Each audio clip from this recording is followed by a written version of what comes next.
Nuestro invitado es el exministro de Justicia, Gustavo Adrián Sen, a esta hora de la mañana. ¿Cómo le va? Bienvenido. María Jesús, ¿cómo estás? Muy buenos días. Gracias por la invitación. La Cancillería da a conocer este comunicado del Uruguay donde el propio presidente señala que después de un análisis jurídico se reconoce que en el Perú funcionan los tres poderes del Estado de manera autónoma, especialmente el Poder Judicial. Bueno, en realidad es un alivio, es una buena noticia, diría yo, que el país hermano del Uruguay haya sido tan enfático en su pronunciamiento. En el Perú se vive Estado de Derecho, hay democracia y se reconoce la separación de poderes autónomos e independientes. Esto tira abajo la presunción de que Alan García era un perseguido político. A partir de ahí, María de los Ángeles, yo veo sumamente... A Los Ángeles debe estar rezando... Perdón, María de Jesús. Yo a partir de allí veo muy poco probable que exista alguna nación democrática que pueda acoger a Alan García en asilo político. Se ha ratificado frente a la comunidad internacional que vivimos en Estado de Derecho y esa es la condición en la que algunos ciudadanos políticos pueden estar siendo incursos en investigaciones. El propio embajador y canciller de Uruguay, Nin, ha mencionado con claridad, María Jesús, que de acuerdo con el artículo 3º de la Convención de Caracas, no se puede dar asilo político a quienes se encuentren en condición de investigados o inculpados por la justicia. Ese, entre otros fundamentos jurídicos, ha sido los que ha invocado el Uruguay para negar el asilo político a García. Como correspondía, fue invitado a retirarse de la embajada y según he escuchado, cuando venía al abogado se encontraría en casa de alguna de sus hijas. Alguna de sus hijas de Carla García. Aún no ha sido confirmado, es lo que se rumora, es lo que se señala, dado que el vehículo que hay, en el que habría salido el expresidente es donde siempre Carla García iba a visitar a su padre. Lo que sí es un hecho absolutamente confirmado por el propio embajador es que ha dejado la residencia y que nuestra Cancillería conoció de este anuncio, de esta decisión, media hora antes incluso, como tiene que ser seguramente ya en las líneas diplomáticas. En los planos diplomáticos, en efecto, así es. Ministro, señora Adrián, ¿cuál es la situación ahora de Alan García? Porque, por ejemplo, usted señala, al igual que Pedro Catiriano, que probablemente no haya otra nación que lo quisiera acoger, dado que Uruguay ha sido enfático en señalar que sobre el análisis jurídico no es un perseguido político. En efecto, ¿Cuál es su situación procesal, legal, jurídica ahora? Yo creo que en términos políticos, si me permites hacer un agregado a tu pregunta, en términos políticos, la palabra de Alan García se ha visto duramente golpeada. Afectada por un descrédito, el oportunismo de García lo llevó a solicitar un asilo político que finalmente ha sido denegado, pese a que días antes, horas antes, había ratificado su voluntad de quedarse en el Perú, pese a que él había dicho que nada debe, nada teme, pese a que él había dicho yo no me corro. Al día siguiente se pretendió asilar y hoy día aquel montaje de Alan García se ha visto totalmente destruido. En términos procesales, es su situación aún mucho más grave. Te digo por qué. Porque Alan García, con este pedido de asilo político, ha demostrado una clara voluntad de evadir a la justicia. Ha demostrado una clara voluntad de no hacer frente a las investigaciones que se siguen en su contra. Y esta inconducta procesal lo coloca a Alan García en lo que se denomina peligro procesal de fuga. Frente a esta situación existen varios caminos. Yo creo que el primero y el más inmediato, no me sorprendería si el fiscal José Domingo Pérez solicita la detención preliminar de García hasta por un máximo de 10 días. ¿Preliminar? Preliminar, sí, sin duda. Recordemos que la misma figura se le aplicó a la señora Fujimori. Estos 10 días podrían permitir a la Fiscalía para terminar de afinar una acusación en la que se le diga al juez de la causa, mire usted, es imprescindible dictar una detención preliminar hasta por un número de meses determinados, toda vez que el señor García demuestra peligro procesal evidentemente de una fuga. El haber pedido ya un asilo, ¿no es cierto?, el haber buscado asilarse y salir del país, ¿es una clara muestra de obstrucción a la investigación? Yo no dudo que así sea, y de voluntad de evadir a la justicia. Sin duda alguna, el asilo político está contemplado como un derecho, pero lo que no ampara a la justicia es el abuso del derecho. Es decir, yo no puedo pedir un asilo político si no tengo una razón cierta y evidente, y el Uruguay le ha dicho, esa razón no existía.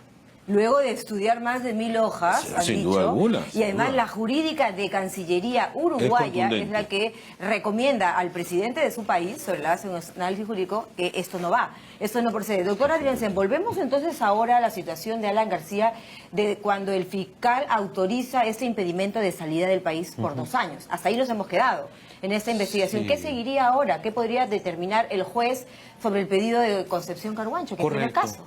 Mira, de Domingo Pérez. Mira, el proceso de investigación ha continuado aun cuando García había solicitado el asilo. No tenía por qué detenerse. Lo único que teníamos hasta antes del asilo era un simple impedimento de salida del país que el presidente malinterpretó como una persecución política y lo utilizó como un pretexto. No, y algunos seguidores de él dijeron que manejaban una información de una inminente detención. Eso es un futurismo, primero, que no se puede verificar, y en segundo lugar, formaba parte del escenario que había que montar para justificar el pedido de asilo García. Ahora eso ya se cayó. Hoy día ya se cayó todo aquello, y más bien hoy día la inconducta de Alan García al pedir el asilo sí lo coloca exactamente dentro de la figura de obstrucción, evasión de la justicia, peligro de fuga. Perfecto. Sin embargo, su abogado, Erasmo Reina, ha señalado hace algunos minutos, y creo que con asidero dentro de todo, que él puede movilizarse, no tiene impedimento de nada aún, puede buscar asilo en otra embajada, en otro país. Sí, mira, María Jesús, es perfectamente cierto lo que dice el doctor Reina, porque el expresidente García solo está impedido de salir del país. Incluso el ingreso a la embajada de Uruguay ya constituía una infracción, porque salía del territorio peruano e ingresaba a la residencia uruguaya. He escuchado hablar del tema del arraigo. ¿Ha violado el señor García el tema del arraigo? Sin duda porque alguna. No salió del Perú. No, en realidad sí salió del Perú porque ingresó a la residencia del embajador, que goza de extraterritorialidad. Es decir, eso no es territorio peruano. Si hubiese sido territorio peruano hubiésemos podido ir como autoridad y sacarlo de ahí. No podíamos violar aquí. Extraterritorialmente es Uruguay. Sí, es una figura jurídica que se reconoce como... ¿Violó o no entonces el arraigo? Sí, por supuesto, viola el arraigo que se le había exigido de impedimento de salida del país. ¿A qué podría conllevar esta...? Nuevamente insisto, a que García ha demostrado peligro de fuga. García ha demostrado una voluntad irrefutable de eludir a la justicia. Utilizando una figura legal del asilo político, él ha pretendido utilizar aquello. A ver, yo le voy a hacer una pregunta, evidentemente sobre la base de su experiencia, pero subjetiva. Sobre la base de menos se ha metido a gente a prisión preventiva. ¿Qué tendría que pasar ahora? Bueno, a mí me parece que en la línea en la que van las cosas, María Jesús, lo primero es una detención preliminar, y a partir de allí una formalización de una acusación que podría ya conducir a García a una detención preliminar más prolongada. Me parece que eso podría ocurrir. Ahora, en este escenario también las cosas hay que decirlas, ¿no? García no va a estar cruzado de brazos. Lo más probable es que pretenda fugar del país, porque es su única salida frente al oscuro escenario que le toca, ¿no? Y ahora, si él sale a declarar diciéndonos yo me quedo, yo no me corro... Y luego pues, se busca asilar... Ya poco creíble va a resultar, ¿no? Claro, ahorita los rumores señalan que estaría en la casa de su hija. La pregunta es, ¿creemos o no? La justicia tendrá que seguir haciendo su trabajo. En realidad nos encontramos en un escenario donde, francamente, la palabra del político García está muy devaluada. Su conducta no ha sido una conducta acorde con quien colabora con las investigaciones. El fiscal José Domingo Pérez tiene herramientas ahora mismo para asegurar la presencia de García en el proceso, y las autoridades del Poder Ejecutivo, Ministerio del Interior en particular, tendrán que preocuparse por garantizar que con García no ocurra lo que ha ocurrido ya con otros, que bien gracias se van del país, más allá de los impedimentos de salida que puedan tener. El mensaje de Uruguay ante el mundo sobre el Perú, y además el mensaje sobre el tema de que el asilo político seguirá siendo el camino o ya no para muchos.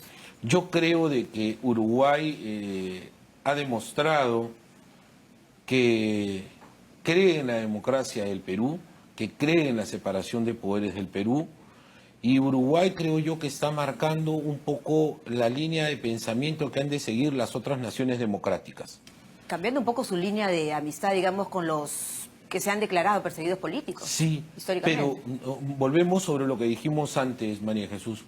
Uruguay ha hecho un análisis jurídico de la petición de García, y luego de comprobar que en el Perú se vive Estado de Derecho, democracia y separación de poderes, ha ido al caso concreto. Y ha dicho, señor, a usted se le está investigando por delitos comunes. Más no. Usted no puede acogerse al asilo político, usted no es un perseguido político, le negamos el asilo. Eso es lo que ha hecho Uruguay. Y yo creo que ese mismo razonamiento, María Jesús, tiene que ser el que todas las naciones democráticas sigan en adelante.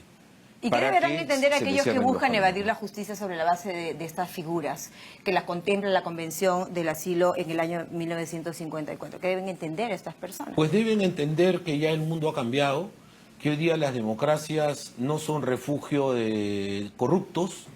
Deben entender que hoy día los países se unen de manera conjunta para luchar contra la corrupción que nos hace tantos daños y nos permite el crecimiento en libertad. Y con eso termino. A usted, ¿cómo ha visto usted la respuesta del Perú frente a este hecho?